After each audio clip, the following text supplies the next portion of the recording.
La mayoría de ustedes ya me conoce, mi nombre es Aníbal Fernández, soy profe de historia y este cuatrimestre vamos a estar compartiendo el espacio de política educativa y trabajo docente.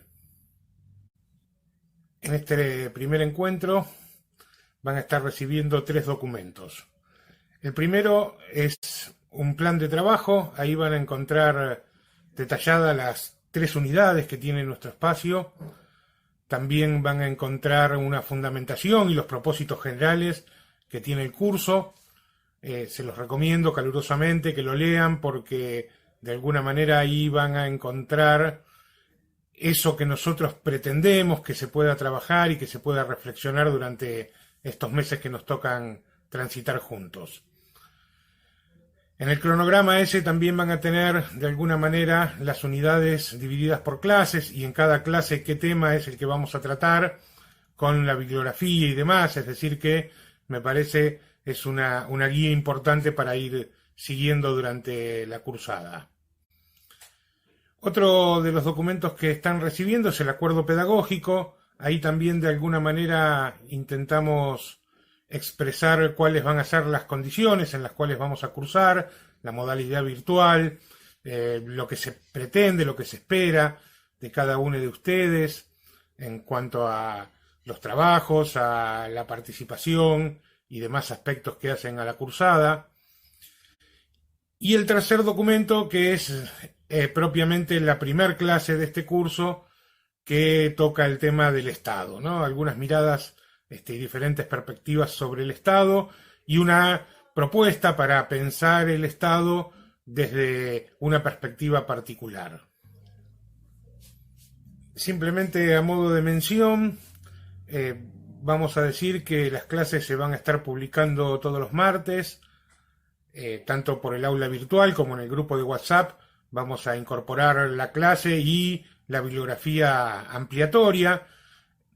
Hemos pensado las clases en esta ocasión como clases autosuficientes, es decir, se van a encontrar con un archivo PDF que contiene la clase, es un archivo, podríamos casi llamarlo multimedia, porque van a encontrar ahí enlaces a material de videos, de notas periodísticas, artículos de internet, una serie de recursos que son de alguna manera los que componen esa parte teórica de la clase que estamos presentando cada semana. Y digo que es autosuficiente porque en realidad lo que hay que leer cada semana es esa clase, visitar esos materiales que proponemos, y la bibliografía que va como ampliatoria, que va a estar también incorporada al aula y también la van a recibir por WhatsApp, básicamente lo que hace es profundizar el análisis de algún aspecto de esa clase. Ustedes, si leen tanto la clase como la bibliografía ampliatoria, van a ver que hay largas citas a veces de esos materiales en la propia clase, es decir, aquellas partes más sustanciales del texto, por lo menos aquellas partes que nosotros consideramos más importantes, están incorporadas en la clase como para que entonces con la lectura de ese archivo único ustedes puedan seguir el curso sin mayores dificultades. Además de tener la clase publicada todos los martes, también vamos a proponer todos los viernes en un horario que definiremos en estos días, un encuentro a través de una videoconferencia. Vamos a utilizar la plataforma Jitsi y ahí ustedes van a encontrar en el plan de trabajo un pequeño enlace a un video que cuenta de alguna manera o explica un poco cómo se utiliza la plataforma. No obstante, es algo muy sencillo que pueden hacer desde la computadora, desde una tablet o desde el teléfono.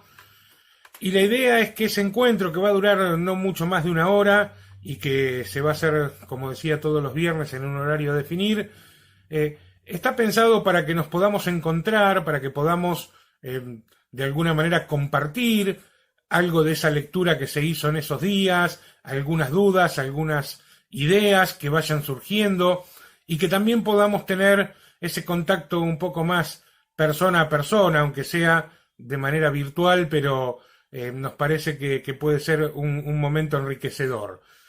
Y pensando en que sea un momento de este tipo, es que también vamos a hacerlo no solo con nuestro grupo de estudio, sino que va a haber dos grupos de estudio juntos. El grupo del profesorado de nivel inicial, en el cual trabajamos con Julián Taboada, y también con el grupo de historia, que en ese caso me toca dictar el espacio solamente a mí. Pero bueno, la idea es que nos juntemos ambos grupos que estamos transitando el mismo espacio curricular. Otra cuestión para agregar con respecto a lo que vengo comentando tiene que ver con la forma de aprobación. Esto lo van a encontrar en el acuerdo pedagógico, ¿no? Siempre una de las primeras preguntas es cómo se aprueba. Yo siempre recomiendo mejor pregunten qué puedo aprender antes que cómo se aprueba. Pero bueno, sabemos que la acreditación es importante y que de alguna manera ustedes están en un camino que tiene que ver con la obtención de un título y por supuesto entonces es importante también poder acreditar el espacio.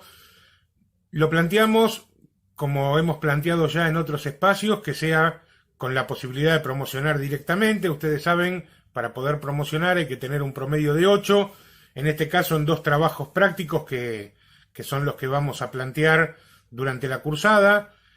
Y aquellos que no logren esa calificación de 8 en los 2 trabajos prácticos por diferentes motivos, bueno, si superan la nota promedio de 6, ¿no? Es decir, un 6 en cada uno, o un 6 o más, o en cada uno de los trabajos, tendrán la posibilidad de acceder a la instancia de final. Entrando un poco más específicamente a la tarea que nos toca, digamos que el campo de las políticas educativas como campo de estudio, como objeto de estudio, tiene una mirada en general multidisciplinar. ¿Qué queremos decir con esto? Bueno, como pasa con la mayoría de las cuestiones sociales, no nos alcanza una ciencia, una materia específica para poder abordar el objeto de estudio. En este caso, los 2 campos de estudio más importantes que suelen tomarse para analizar las políticas educativas son, por un lado, los conocimientos que provienen de la ciencia política, y entonces ahí aparece muy fuertemente toda la cuestión que tiene que ver con el Estado, con las formas de gobierno, con lo legislativo y algunas otras cuestiones como los programas políticos y las políticas públicas, básicamente.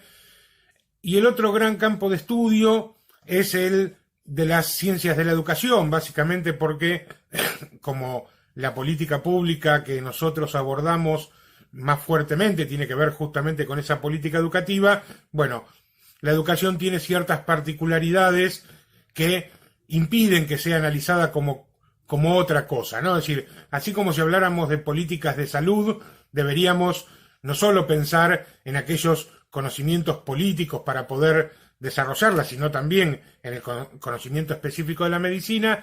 En el caso de las políticas educativas, el conocimiento que nos brindan las ciencias de la educación, la pedagogía, la didáctica, el currículum, bueno, ahí tenemos una variedad importante de ciencias de la educación, entre las cuales también podríamos incluir a la historia de la educación propiamente dicha, materia que la mayoría de ustedes ha cursado y que van a ver que tiene una relación muy íntima con lo que vamos a estar viendo. Y también podríamos pensar en la sociología de la educación y algunas otras ciencias sociales más, la economía. Van a ver que muchas veces nos encontramos hablando de economía cuando pensamos en modelos de estados benefactores, cuando nos planteamos la idea de las políticas neoliberales. Bueno, vamos a estar también recurriendo a muchos elementos de las ciencias económicas y demás. Entonces, bueno, ese es un poco lo que nos trae este espacio de políticas educativas, ¿no? Una mirada multidisciplinar desde diferentes ciencias sociales, haciendo en la primera parte de la materia un especial énfasis en las ciencias políticas, siempre con el hilo conductor de la historia y, por supuesto, también con las ciencias de la educación como protagonistas. Bueno, no quisiera extenderme mucho más, pero hay 2 cuestiones que me gustaría resaltar antes de terminar. Una de ellas la van a encontrar muy claramente expresada en la fundamentación del espacio, pero prefiero repetirlo aquí y dejarlo quizás como resaltado para que nos quede muy muy en la mente, muy presente mientras vamos abordando la materia, y que tiene que ver con lo que podríamos llamar la dimensión epistemológica, ¿no? Ustedes saben que la epistemología estudia las formas en las cuales se conoce, ¿no? Las formas del conocimiento. Y para pensar las políticas educativas, nosotros pensamos que la forma de acceder a ese conocimiento tiene que ver con el análisis de tres dimensiones, ¿no? Tres dimensiones que siempre debemos tener presentes cuando vamos avanzando en las lecturas. Una de las dimensiones importantes para tener en cuenta tiene que ver con la relación entre lo particular y lo general, ¿no? Entre la política educativa como macropolítica, como algo general, y la micropolítica, o esa política que se da, esas relaciones que se dan dentro del aula y dentro de las instituciones y que nos ocurren a nosotros como docentes. Hay entre la macro y la micropolítica, entre las grandes decisiones de los sistemas educativos y de lo que a nosotros nos ocurre en las instituciones, diferentes tipos de relaciones que tienen que ser analizadas. Después, otra dimensión importante que ya la mencionamos también y que tiene que ver con la historia, son las relaciones entre pasado, presente y futuro. Nosotros planteamos desde el principio en Historia de la Educación que buscábamos entender el presente a partir de la comprensión del pasado y para de esa manera poder construir mejores futuros posibles. Bueno, siempre que estamos hablando de política educativa estamos mirando lo que nos sucede en el momento, vamos a buscar el pasado, a ver en qué momentos y de qué manera se empezó a desarrollar determinado proceso o cuáles fueron las experiencias del pasado exitosas y cuáles no. Y para ello utilizamos todo lo que tenemos a nuestro alcance con la idea de poder pensar, poder tomar un posicionamiento para pensar el futuro, para construir el futuro, ¿no? Entendiendo que la realidad es una construcción social y que esa construcción se va haciendo día a día y en la cual nosotros tenemos mucho que decir cada vez que entramos al aula, cada vez que entramos a la escuela, cada vez que entramos al instituto. Por lo tanto, esa es otra dimensión que siempre vamos a tener presente. Y una tercera dimensión, que son las relaciones establecidas entre los proyectos hegemónicos, aquellas miradas que logran imponerse por sobre el resto de las opciones posibles, pero también siempre poniendo un ojo en las resistencias. Sabemos que nada en las sociedades, pero tampoco nada en los sistemas educativos, se acepta de manera pasiva. Y que no existe una hegemonía que sea absolutamente suturada, que sea absolutamente monolítica. Toda hegemonía tiene fisuras, bordes, pequeños intersticios por donde las resistencias aparecen y permiten hacer interesantes experiencias. Incluso desde esas pequeñas experiencias muchas veces vienen algunos cambios importantes. E incluso en esas experiencias alternativas puede estar la semilla de la futura hegemonía. Nosotros y nosotras tratamos de construir hegemonía a partir de aquello que pensamos que es válido y que es ético, y lo hacemos entonces con esa intención de que nuestras miradas, esas miradas que vamos construyendo entre todos, puedan en algún momento ser una mirada para compartir en términos de sociedad y para poder trabajar juntos en términos de sociedad. Entonces, bueno, ese es otro tipo de relaciones a los cuales vamos a estar bien atentos. La segunda cuestión que quería destacar es que si bien en algunos momentos o en muchos momentos quizás parezca que el espacio, la materia, la asignatura es demasiado teórica, nosotros tratamos de pensarla desde un lugar de relación entre teoría y práctica que, como bien sabemos, siempre es conflictiva, siempre es compleja. Nosotros sostenemos que la teoría y la práctica tienen una relación que podríamos llamar dialéctica, de complementación, en donde la teoría no es algo dado de una vez y para siempre, algo cerrado, sino que son ideas, son posturas, son miradas que nos dan herramientas para ir a la práctica, pero cuando vamos a la práctica muchas veces encontramos que esas herramientas no funcionan del todo, se nos queman los papeles, aquel que escribió o aquella que escribió la teoría quizás hacía demasiado que no pasaba por el aula, o el aula ya es demasiado diferente a el momento en que fue escrita determinada idea, determinado pensamiento, con lo cual esto nos obliga a nosotros a hacer una evaluación, hacer una reflexión sobre esa práctica que tenemos y empezar a modificar la teoría.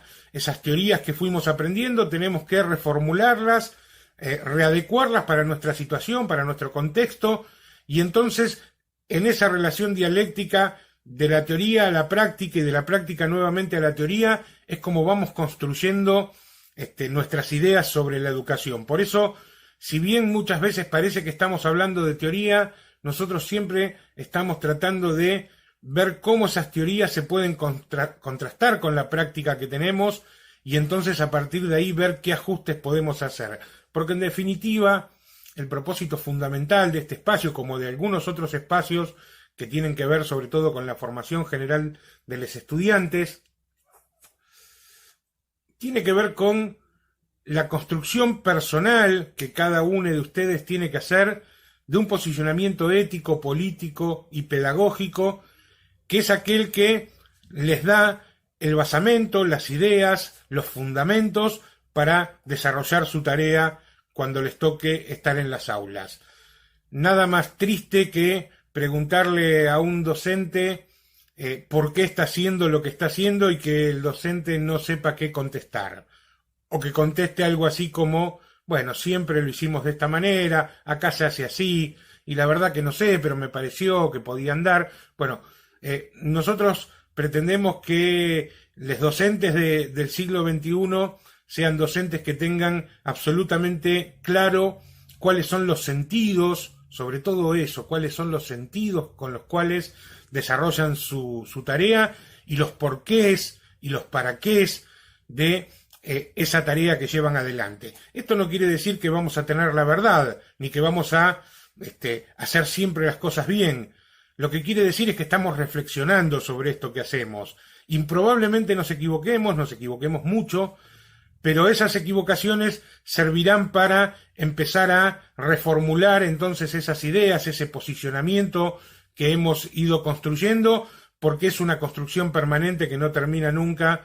Algún teórico por ahí dice hasta el día que nos morimos. Bueno, básicamente es eso, ¿no?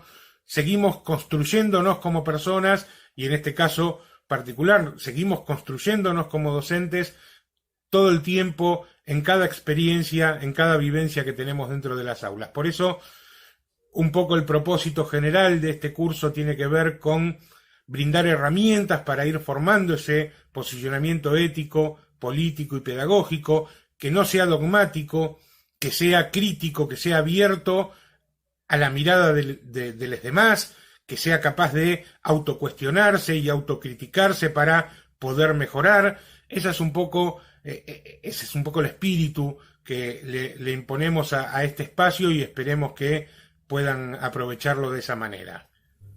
Bueno, y ahora sí, sin más preámbulos, les invitamos a leer la clase número 1. En esta clase se van a encontrar básicamente con dos miradas tradicionales sobre el concepto de Estado, sobre la idea de Estado, la mirada liberal y la mirada marxista. Se van a encontrar también con una idea superadora en términos del concepto de Estado, básicamente con los aportes que hacen Guillermo O'Donnell y Oscar Oslak para pensar de una manera más dinámica al Estado y no tan esquemática como por ahí en las dos miradas precedentes. Después van a ver un breve recorrido de diferentes etapas del Estado-Nación moderno. Recuerden que cuando nosotros hablamos de Estado, siempre vamos a estar trabajando al Estado-Nación moderno, al Estado burgués capitalista. Bueno, podríamos llamarlo de varias maneras, pero básicamente estamos hablando del Estado durante los últimos 300 años, del Estado desde la Revolución Francesa para acá. Es decir, este Estado capitalista que va a pasar por diferentes etapas, una primera etapa liberal, después en un momento determinado van a aparecer los estados que llamamos benefactores y en un tercer momento los estados neoliberales. Bueno, ahí vamos a ir viendo las relaciones que se dan en diferentes etapas de este Estado con la educación, con los sistemas educativos. Vamos a tratar de indicar algunas de las relaciones que se dan entre la sociedad y la educación en cada uno de esos periodos. Y también vamos a realizar una breve semblanza de las características de la sociedad en la cual estamos viviendo, ¿no? Es decir, recorremos este camino de los diferentes periodos del Estado y vamos a ver que esto se va a repetir en las tres clases primeras. Las tres primeras clases van a tener una periodización bastante similar, recorriendo desde diferentes lugares estos distintos momentos del Estado moderno, pero esta primera clase particularmente trata de dejar una semblanza, una idea de cómo es la sociedad en la cual estamos viviendo, bien diferente a la sociedad de los estados benefactores, bien diferente a la sociedad de los estados liberales, incluso diría yo con algunas diferencias importantes con relación a la aparición de los primeros estados neoliberales, con lo cual es importante también que podamos ver esta mirada que nosotros proponemos sobre la sociedad actual y que podamos contrastarlo con nuestras propias realidades y decir, bueno, ¿estoy de acuerdo en que la sociedad hoy es más o menos así o no lo es? ¿O me puse a pensar si la sociedad es de esta manera o esta explicación de la sociedad me da alguna respuesta o me surge alguna pregunta o me sugiere alguna pregunta con respecto a las cosas que me van pasando diariamente? Bueno, ese es un poco el ánimo de esta primera clase. Les invitamos a leerla, a recorrerla y nos estaremos encontrando, sobre todo como canal de comunicación rápido y ágil en el grupo de WhatsApp, y el viernes ya empezaré ahí a fogonear por el grupo de WhatsApp también para poner un horario y poder juntarnos entonces en una videoconferencia a través de Jitsi. Nada más por ahora, les dejo un abrazo grande y espero que tengan la mejor de las cursadas.